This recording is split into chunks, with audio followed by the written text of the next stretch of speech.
नमस्कार दर्शक बंधु आज जून 2 तारिख रविवार आज सकाल गुरुत्वपूर्ण खबर उपर नजर पकाइबा ता पूर्व जदि भिडियोटी को नुआ कर देखुछंती तेबे आम चैनल को एबे सब्सक्राइब करी आखिर आसुवा बेल आइकन को क्लिक करंतु जहा द्वारा आपण सर्वप्रथमे लेटेस्ट न्यूज जानि परिबे।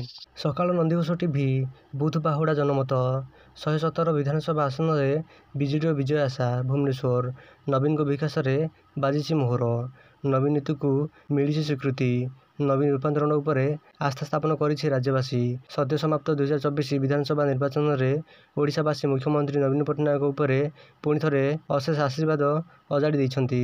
राज्य में प्रति पर्याय मतदान पर सकाल नंदीघोष टीवी पक्षरु करा जायथिबा मिलित बुथ बाहुड़ा सर्भे मिली यह तथ्य। देशर 7टी पर्यायर मतदान होता बेले ओडिशा रे मे 13 तारिख जून 1 तारिख मध्य 4टी पर्यायर 21 लोकसभा और 147 विधानसभा आसन निमंते भोटर माने निजर पसंदर प्रतिनिधि बाछिछंती।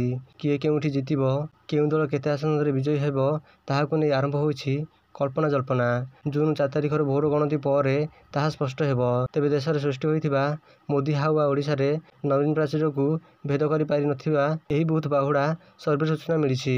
सकाल नंदीघोष टीवी रो बुथ बाहुड़ा जनमत रिपोर्ट अनुसार ओडिशा रे 147 विधानसभा आसन मध्यरु बीजेडी पक्ष रे 117टी बीजेपी को 11टी और कांग्रेस को 2टी आसन मिल पारे।